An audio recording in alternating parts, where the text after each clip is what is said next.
recognize anybody new to the group today? Not new to the group, but new to the group today. Hi, there's Lucy. Miss Lucy, that's right. Good morning, everyone. How are you? Right. Doing well, Michael. How are you? I'm pretty good, thanks. Nice to see you. You too. All right, Lucy is going to do something really cool for us this morning, which is we're going to do a little Docusign stuff today. Okay. Excellent. Lucy is going to start by teaching you how to link your command in Docusign. And then I am going to show you how to access or start an opportunity and pull a client in, and then find the purchase and sale agreement. And then we'll go through the second half of the purchase and sale agreement and finish up from yesterday. Okay. So we got a lot to cover today. I'm gonna, anyone want to share any positive news real fast? Lucy, share some positive news with us. Well, I am so happy that I got asked to do this and to see you guys, because I don't get to see a lot of you on a day-to-day basis. So this is really wonderful. I'm thankful for all of you. All right, welcome. You're welcome anytime.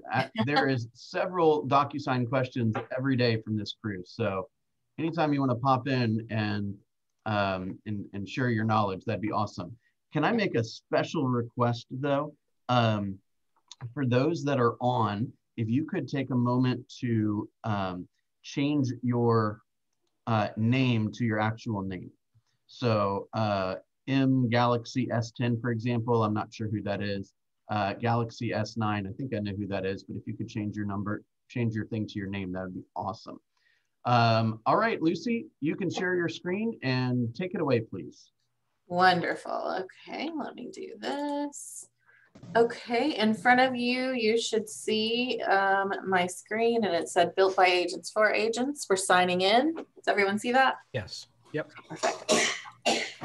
All right, here we go. So I'm going to sign in, and what you're going to want to do is there should be, well, if I have a picture of you, I've put it in here, but if not, it'll have your name. You're going to click on that, and you're going to go to settings. Flights. And then this first section here, the first application should be Docusign. Now I practiced last night, so mine doesn't say connect account like this one down here does. But if you had one and you haven't connected it, it will say connect account. And what you'll see come up is a little box kind of like this, but it will have your first name, your last name, and your email. Generally, it's your KW email. So if you want your Docusign to be connected to something else, this is where you would be able to send that, to do that. So I'm going to click resend email so you can see the whole process. And it should have sent it to this account. Yep. Okay. And it's going to look like this. It's going to give you an invite to Docusign. So what you want to do is click accept invite. Someone is chatting. Okay. All right, perfect. So then what you'll do is you'll set up your password for Docusign. Okay, did someone have a question? I didn't know. So you're going to set no, somebody was identifying themselves. So has to be 6 characters long. Can't have those or spaces. So you have all of that. Once you set that up, this little activate button will pop up. And you'll click on that activate button, and it's going to take you into Docusign. Then what you'll do is click back in here, and then you're going to authorize it.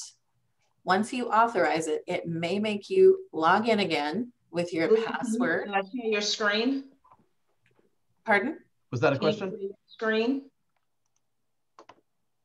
Say that one more time. Could you share your screen? Oh. Well, Lucy's sharing the screen now. Can you see it? No. Do you see it, Bill? I can see it. Okay. I see it. I see it. I got it. Okay. Okay, perfect. Thanks. So you'll come back in here. You'll hit authorize. It may make you sign in again. but then everything will be connected and it'll show you. Let me go into my account so you can see what it looks like when it's connected.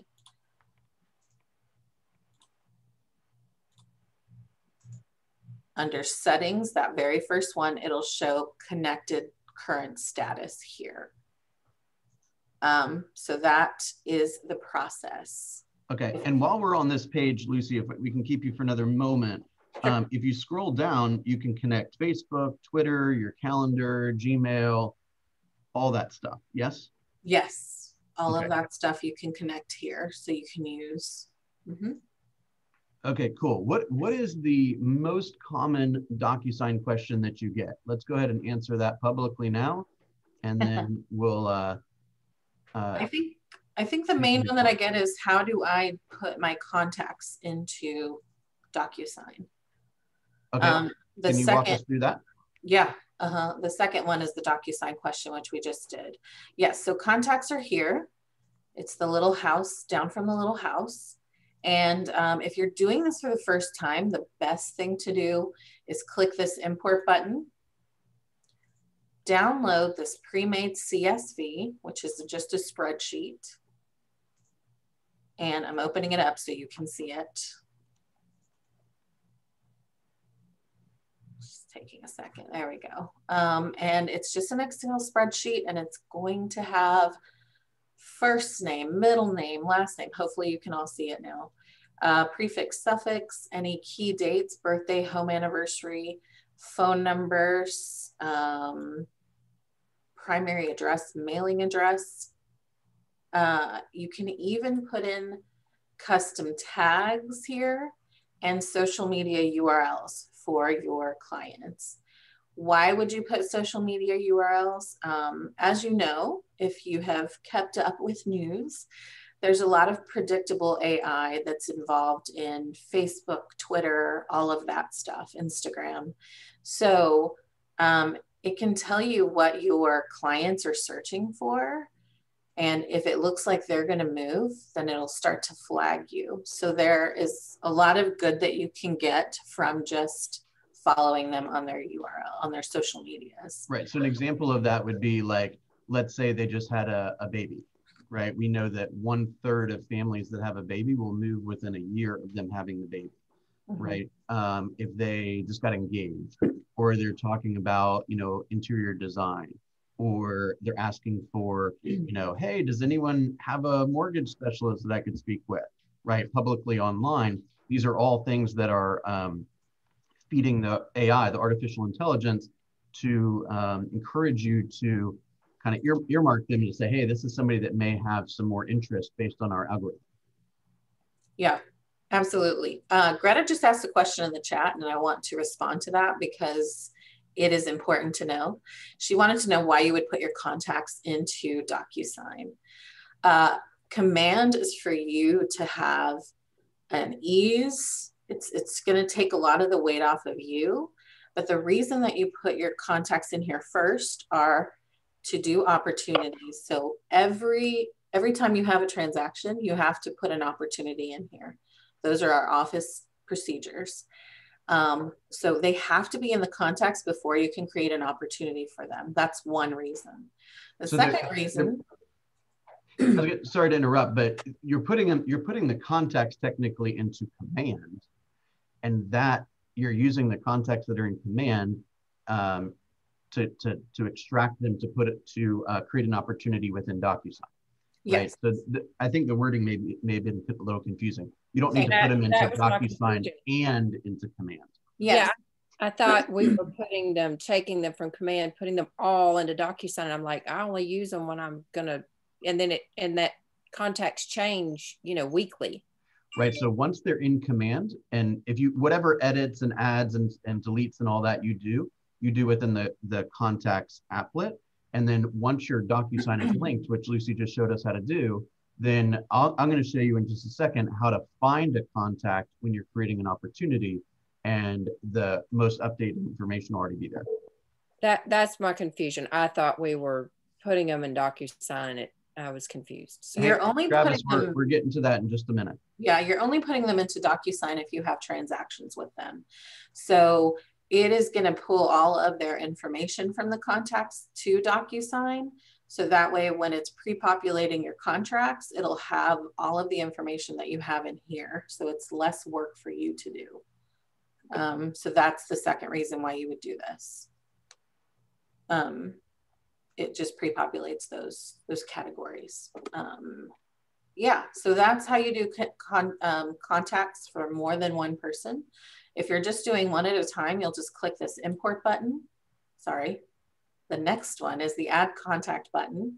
And then you will go in here and type in everything that you need to. This is all the same information that is on that spreadsheet. It just breaks it down just a little bit differently. And so that's how you would do that. Those are the two options. Beautiful. And Lucy, when are you available for the, I have a quick command question or a quick DocuSign question or anything like that? How do we reach you? Just email me and I can usually set something up. If you want to Zoom or if you want to come in, I can work with either way. Okay. Yeah, just let me know and then we'll set something up. Okay, you got a captive audience. I think this may be the biggest crowd we've ever had in PC. So I didn't actually tell them you were coming. I just said it was a special guest. So once they found out it was you, I guess they started talking and everyone started hopping on. What advice do you have for all these agents? I think the main thing is to kind of wrap your mind around command. Command is here to stay. It's going to be such a benefit to you in your business. You can set up your contacts on different smart plans, which will send out newsletters or emails or prompt you to make a call. Those kinds of things are going to make your life easier. There's a whole marketing section where you have listing presentations and buyer presentations.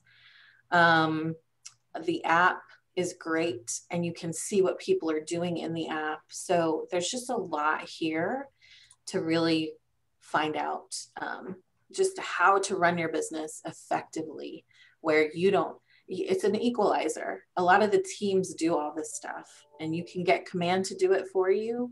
It's going to be so much easier. It's going to make your life just so great. Beautiful, beautiful. Well, you're more than welcome to stay, but I would totally understand if you drop off. Let's all give Lucy a round of applause and a big smile. Thank you for being here today. Thanks, Lucy. guys. Thank you, Lucy. Thank you so much. Thank you. Travis Vitale had a question: how to find documents in Docusign? I'm going to do that right now. Perfect. So you're all set. Thanks, guys. I All appreciate set. it. I'm going to stop sharing. Okay. All right. I'm going to share my screen now, and we're going to go into basically answering Travis's question exactly. And I will ultimately create a dummy account or create what is essentially a new file and walk you through the second part of the purchase and sale agreement. Okay. Any questions before we start? All right. Looks like we answered all of those. Okay, let me share my screen. Was that helpful, you guys? Yes, thank you. Yep. I want to make one comment. Yes, ma'am. That Excel spreadsheet that Lucy showed everyone, do not delete any of the columns. So even if you're going to leave it blank, don't delete the column. Correct, because it needs that entire spreadsheet to upload properly. Oh, good suggestion. Thank you for that. All right, Pam, watch me closely because I'm not so experienced in this. So if I'm making a mistake, I need you to help me, okay? Sound good? Sure. Okay. Anybody can help. That's right. We're going to empower everybody. Thank you. Okay, first thing we're going to do is we're going to click on, see these things right here? These are called the applets. Okay, so just a quick note on that. If you don't understand, let's say, smart plans, go to YouTube and type in KW Command Smart Plans. And you can have there's hundreds of videos and people walking you step by step through all of the different facets of that applet, okay? For referrals, same thing. For opportunities, same things. For campaigns, for reports, for designs, for everything, there is literally hundreds and thousands of videos that can walk you through the details here. So let's start with the contracts. We're going to start with going to opportunities. Okay. We're going to create an opportunity. All right. The first thing that we're going to do is create a client. So I'm just going to type in, I'm going to type in my father. Okay, Rick Linkwald. Let's say he's going to list his home. Okay, let's say the sales price is going to be $400,000. Commission rate is going to be 3%. The reason why we do this is because it will walk you through. Actually, let me explain this first. See this right here? These are called the phases and the, what's the other word? Phases. What's the word I'm looking for? So you see how stages? Phases and what's the other word? Stages? Stages and phases, exactly. So you see how for listings it says cultivate, then appointment, then active, then under contract, then closed. And when you're putting in new opportunities, it'll ask you to determine or to define what stage of the process are they in, okay? And what command is doing is it's showing you how many people do you have in each of these phases. Or I'm sorry, that's technically called a stage. And then each of the stages has several phases. So we're watching them, they're a nurture, they're hot. And based on the expected sales price and how long they've been in each of these sections, right? The AI is taking that data from 180,000 plus people and trying to make this more strategic for us and come up with insights that'll help us be more successful with our agents. You guys see that? So for example, I have 13 active people, 1 appointment, 1 cultivate. With buyers, you know, you can track how many people you're watching, okay? So I'm gonna create an opportunity. I'm gonna name it, I'm gonna search for my client, who we said is Rick Linkwald, okay? I'm gonna go in here and say the average price is, or the expected price is 400,000, 3% commission, that way it can give me an expected and probable and potential income. Okay, I'm gonna put him in the cultivate.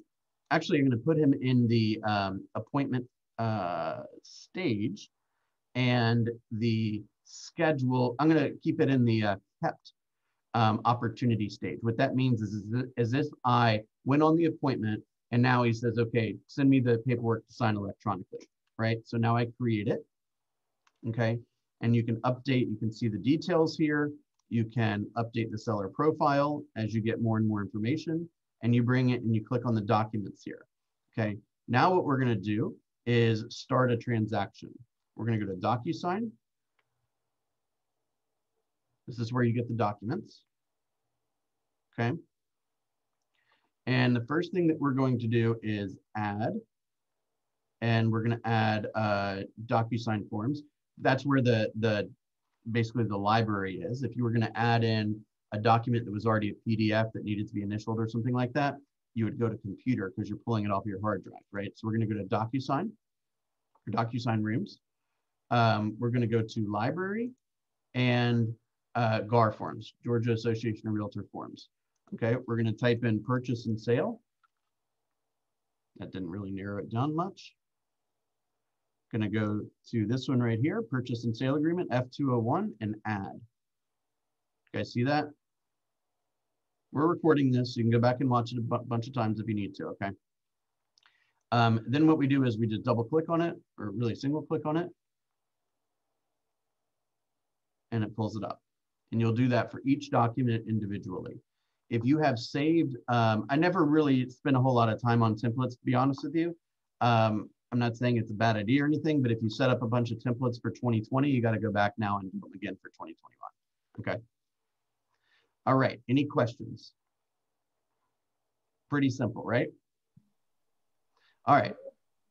Is it pre-populated with the boxes that you fill in? Because the last one I did, I had to like pull over where I wanted things to be filled in. For the BBA, it didn't have anything. So that could be either because you didn't have all the information in the you know, the client thing, or the details section, right? Or you didn't fill out everything you could have filled out within the what that detail section that we just looked at, the client profile, seller profile. Okay, Let's pick up where we left off yesterday, and I'll point out a couple of adjustments in the 2021 contract that was not in the 2020 contract. I did watch a really a nice video. Let me think of where. I will post it actually on our group page after the call.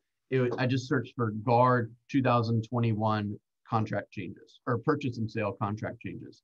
And there's a woman who, she's got a whole YouTube channel about, you know, contract changes and that kind of stuff.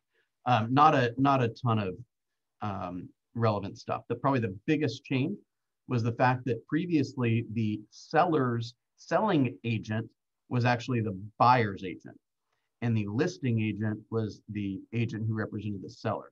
Now the contracts refer to agents as the buyer's agent or the buyer agent and the seller agent.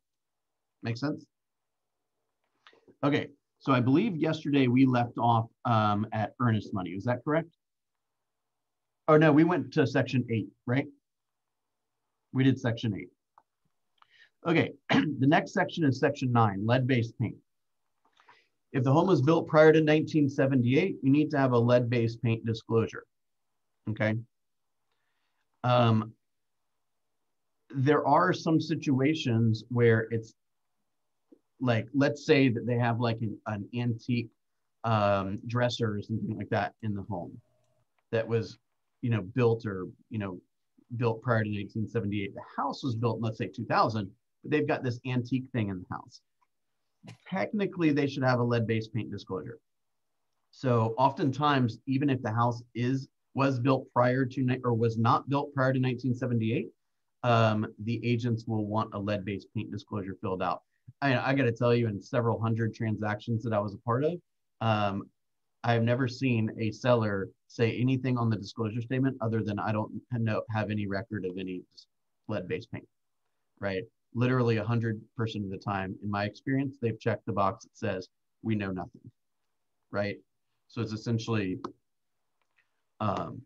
worthless, right? Now, lead-based paint is a big deal, right? We're replacing some windows at my house, and I'm certain there's lead-based paint on those windows, right? But everything built that time was lead-based paint. So when they come out to do the taking out one window and putting in the other, they have to, is a little bit of an extra charge, but they have to, you know, do it in an appropriate manner according to the EPA, okay? Okay, next we have section number 10, buyer brokerage agreement, or I'm sorry, brokerage relationships in the transaction. So the buyer's broker, you'll fill out the agent's, the agency. So selling broker, because this is a listing document, or I created as if it was a listing document, is Keller Williams Realty Consultants. Okay, let's pretend the buyer's broker is at the same Keller Williams Realty Consultants. Okay, you would check box, this box here that says the buyer is representing the buyer's broker is representing the buyer as a client. And here that says the seller is being represented as a client by the seller's agent. Okay. Bill, if they're both by the same brokerage, shouldn't it be designated agent? I'm getting there. Oh, okay. I was just going to ask. Okay.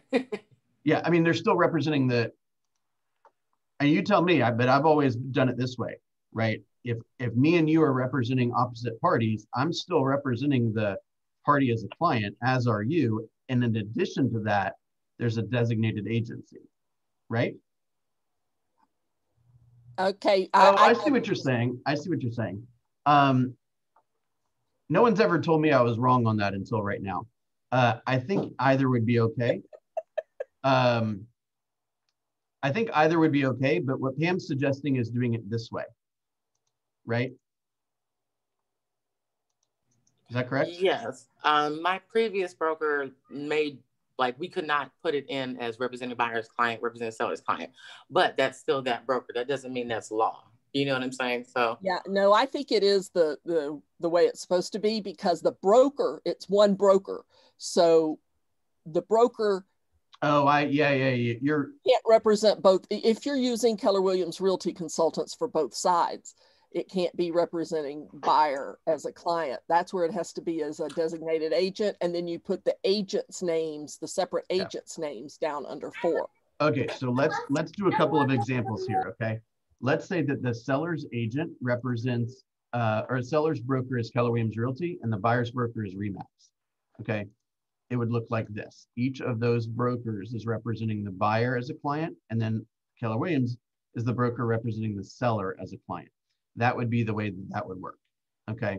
That would also be the case if it was something like this, right? Keller Williams Chat North is representing the buyer as a client, and Keller Williams Realty Consultants is representing the seller as a client.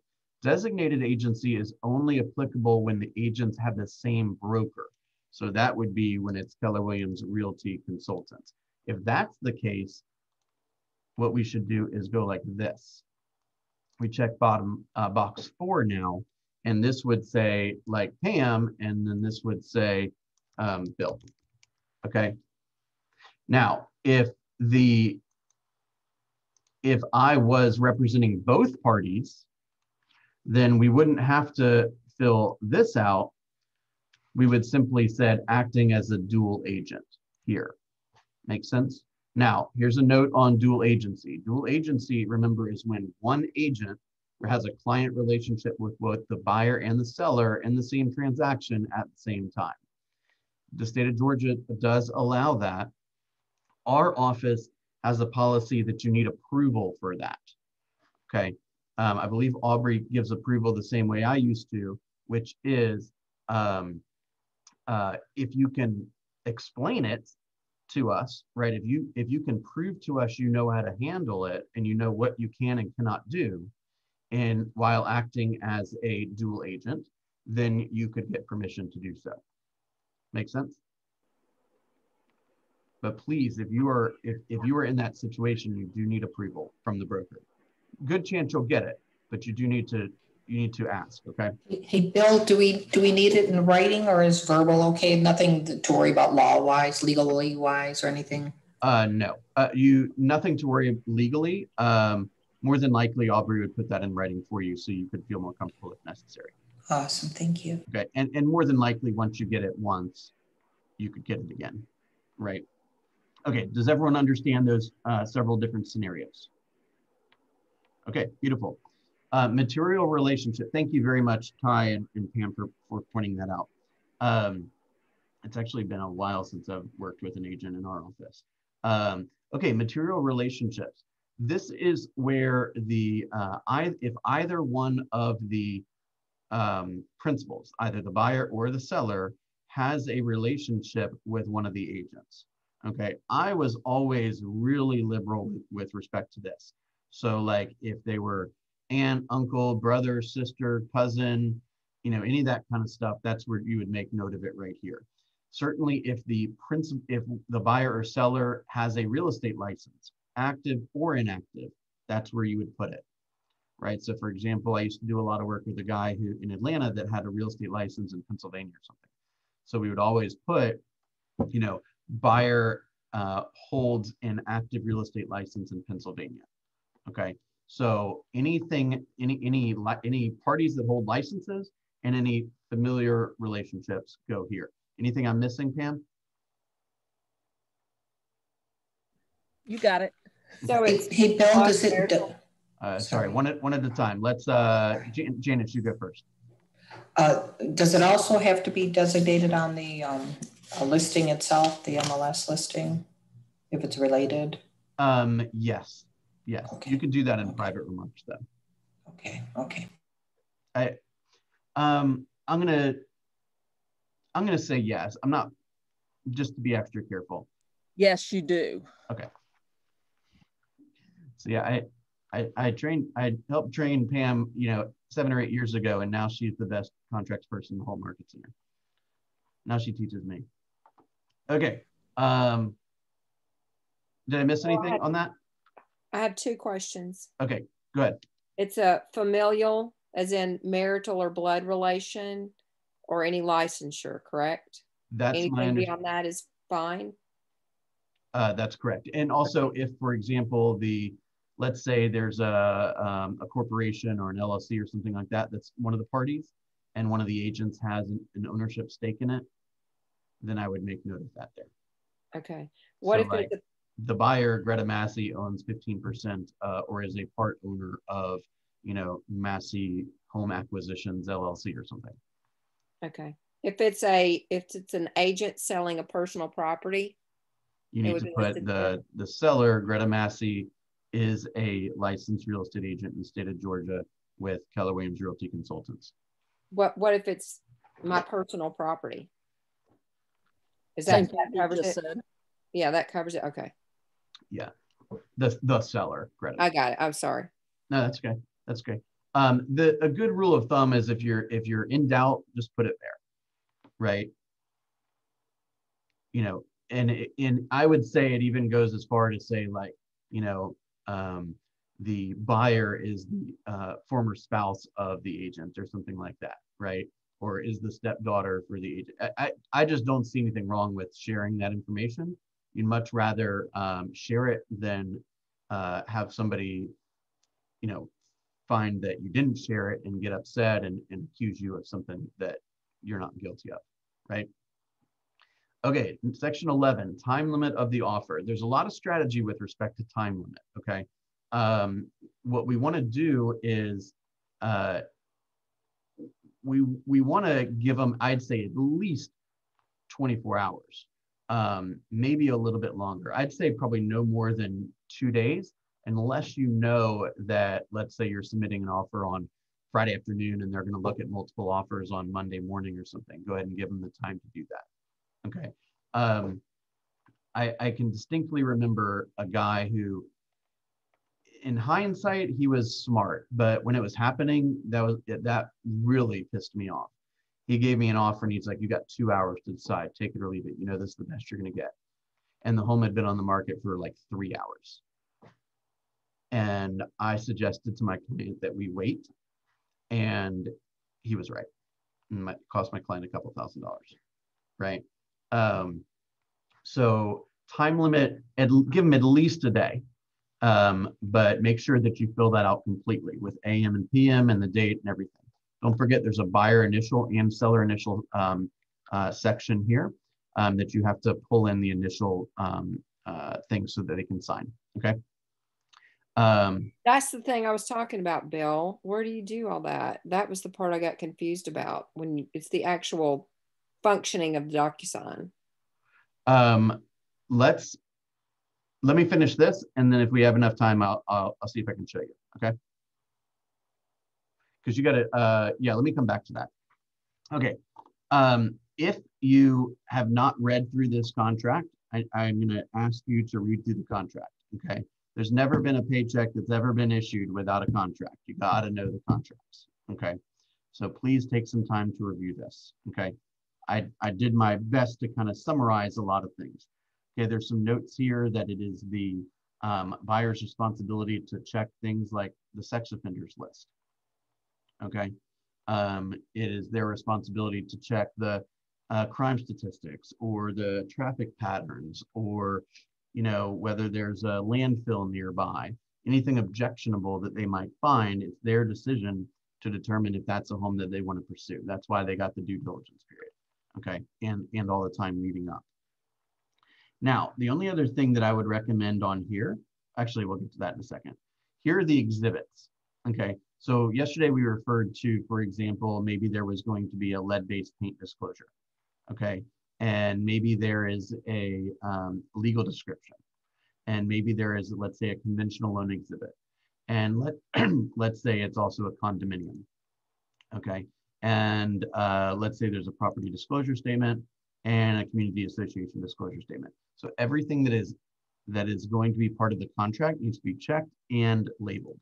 So this might be A, this might be B, etc. Okay. Special stipulations is where you would put things like, you know, seller to share all HOA rules and regulations and, you know, bylaws and amendments to those bylaws and that kind of stuff. Seller shall pay for a 1-year home warranty up to the cost of $650 or something. That's where you might put something like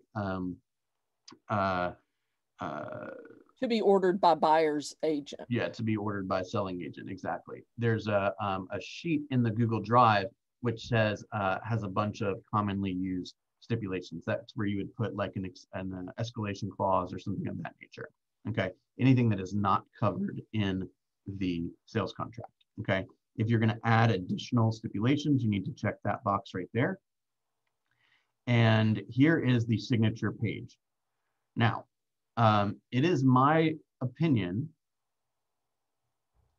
You see how it pre-populated my father? Don't make fun of my father. I know he's got an AOL address, okay? That's none of their business, okay? So I'm gonna remove that, okay? They don't need to know how to reach my client directly. That's my job. I'm in charge of that. So they don't call the seller to ask questions to the seller. They call the seller's agent, which is me, and I'm the one that deals with that. Okay. So in the buyer brokerage agreement and in the exclusive seller listing agreement, you need to have their full information because it's there for notification purposes. But in a contract that is going to go to the other side, okay, I would pull out that information. They just simply need to know the guy's name and the signature. Okay, they do not need his phone number, they do not need his email address, and they do not need the mailing address either. Pam, you agree with that? Yes, I do. However, I want to point out to people that in your details section where you have already, all that information's already there because you needed it for, say, your buyer's brokerage agreement. Right. Once you delete it from here, it will delete it from that details section. Those are connected. Oh, okay. I didn't realize that. Yeah, I would rather type it in on the 2 documents that I need and then have to. Well, and once you type in on the 2 documents you need, it will be in that details section and will populate on any further documents. Yeah, so you just make sure you're looking at it clearly to know what you're including and what you're not including. And just, once you've sent them the buyer's brokerage agreement and they've signed it, which you should do before you're at the point of filling out a contract for them, then it's fine to not have it there anymore. Yeah, exactly. Okay, and then make sure that all this is filled out. So for example, if you don't want to be communicated, contractually by, let's say, fax machine, then leave fax machine blank. If you put a fax machine number there, then they can notify you that using that method and it counts as notification. Follow me? So if you don't use fax anymore, e-fax anymore, pull it, or just leave it blank. Okay. All right. Let's say we're going to save this. Okay. Oh, hey, Bill. At the very bottom of that page, there was a line that said binding agreement.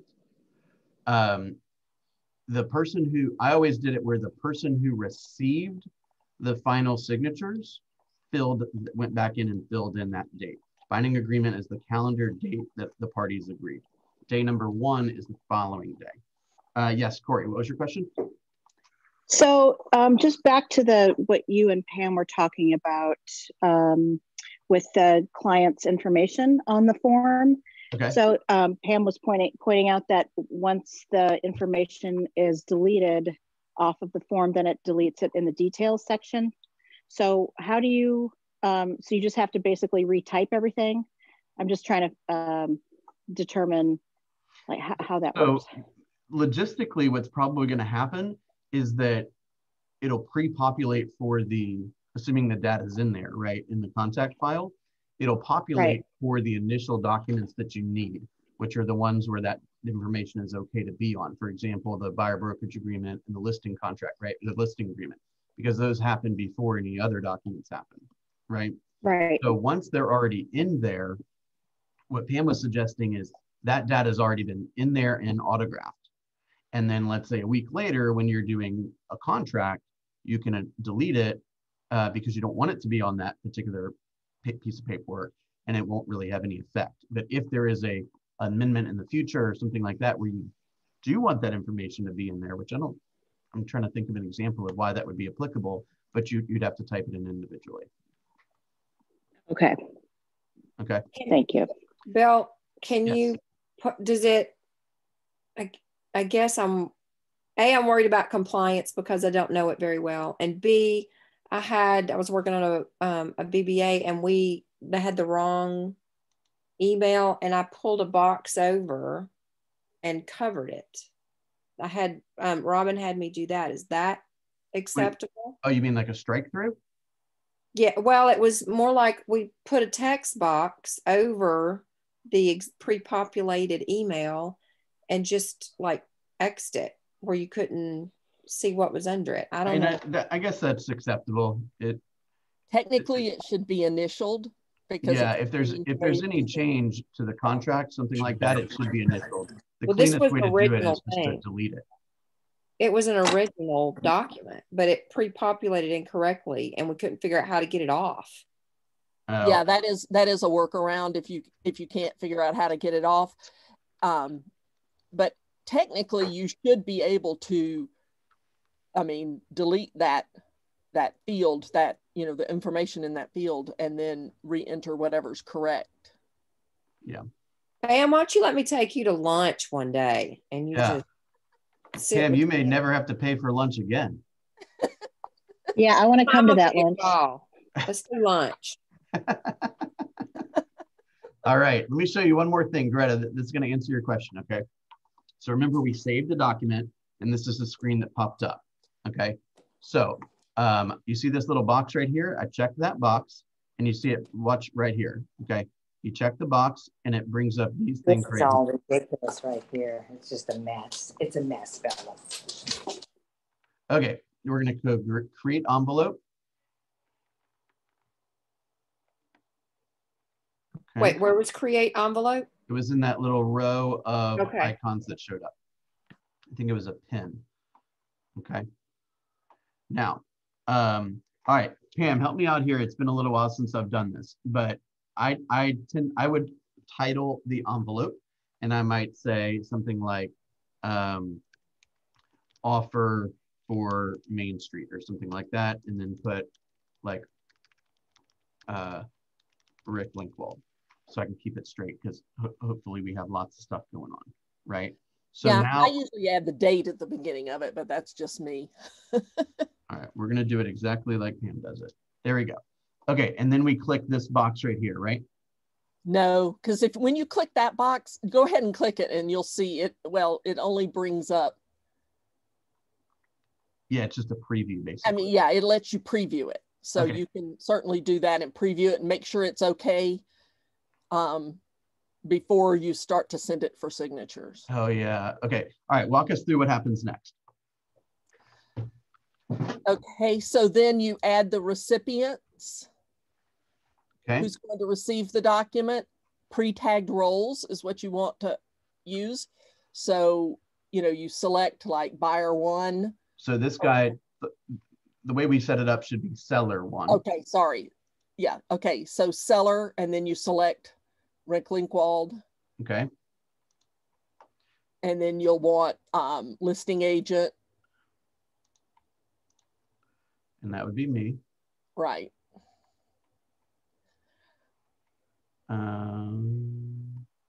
Okay. And add selected.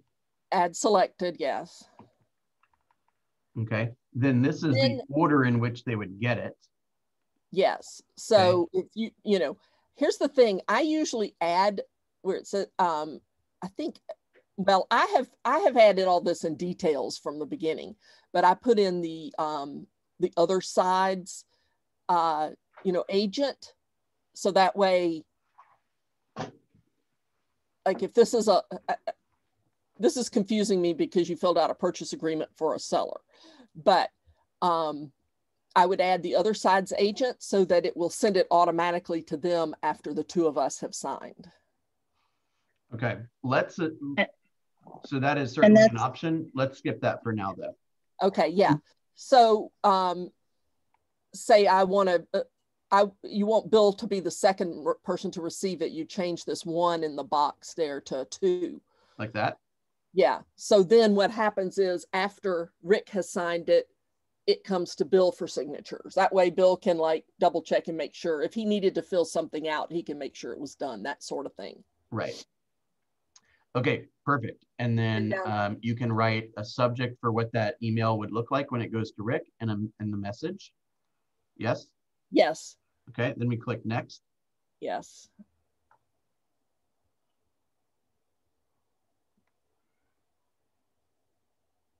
Almost done.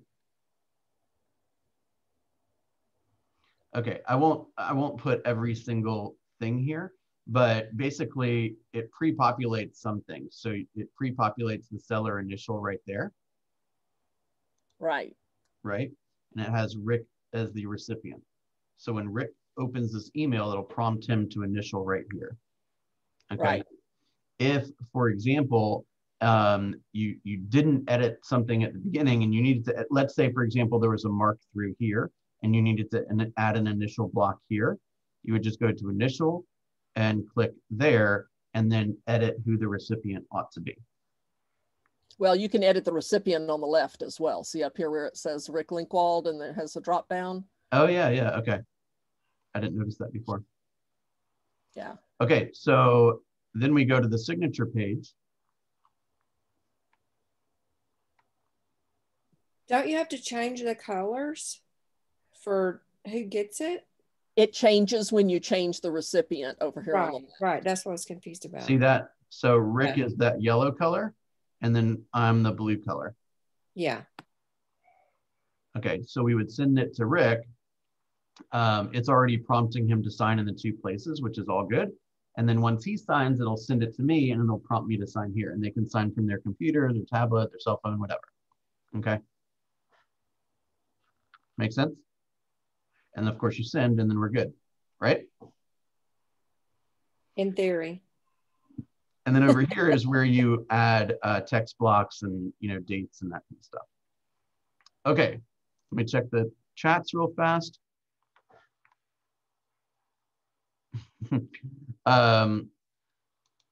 Like I said, Lucy is available at all times for specific. I don't know what's going on. I don't know what's going on with your Docusign, Greta. We're going to get to the bottom of it though. So it's kind of one of these things where you just have to see it once or twice, and then it becomes second nature. My advice to you, my advice to everyone is don't wait until you have a contract to write when everyone is breathing down your neck and you've got a multiple offer deadline and you're waiting to hear from the lender and you're checking in with somebody about what to do. Do not wait until the last minute to learn how to manipulate these things. Practice now. Practice now, okay? If you want to practice sending your spouse or your friend or me a contract, and they can see the technology, you can practice with the technology, they can send you the email of how it looked, right? Take some time to really study how this works, okay? A transaction is stressful enough if you understand the paperwork. If you don't understand the paperwork, it's even more stressful. Make sense?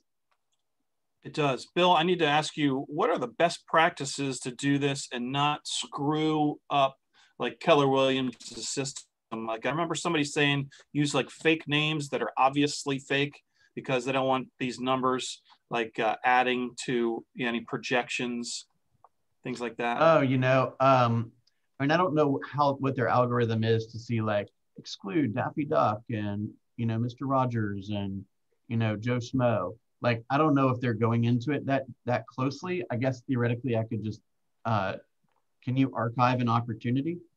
And then it probably wouldn't mess it up. I have not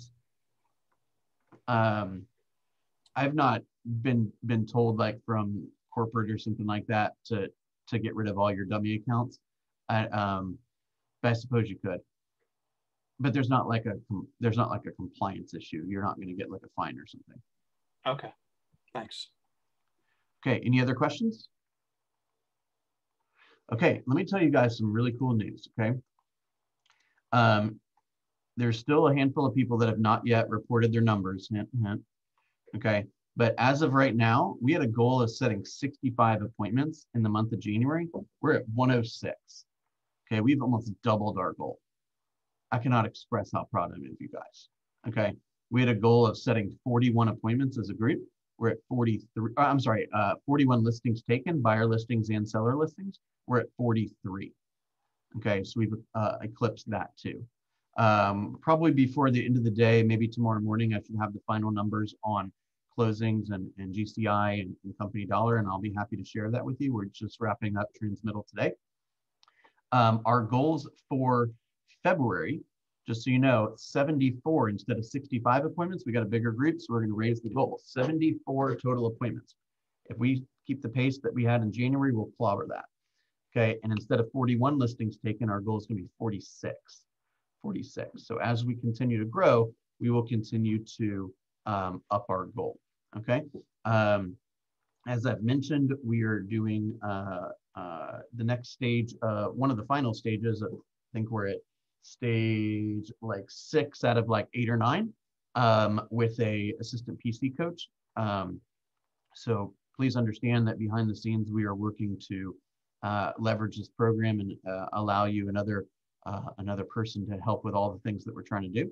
And as always, I'm very grateful for the relationships we have. And oh, one last thing. We know who our, what do you call it? Our Success Series interview is going to be this week. And it's going to be Kim Hutchins. Does anyone know Kim Hutchins? Yes. It's been a little while since she has been with us. And I think it's safe to say that she joined us back in mid-June, I think. She is the longtime top producer. She's been at the office 9 or 10 years. She is now serving on the ALC for, I think, the 3rd time, but the 2nd year in a row. Bold graduate. She is leading the social equity. She's the social equity chair. Many of us know, or you should know, that Keller Williams unanimously voted at a regional level at Mega Camp to change our belief system to include equity opportunities for all. And also you voted unanimously to make the social equity chair a full member of the ALC. And so she is our inaugural member of that. The last time she was at our group was back in June, and I think it's safe to say lots been going on with social equity since June.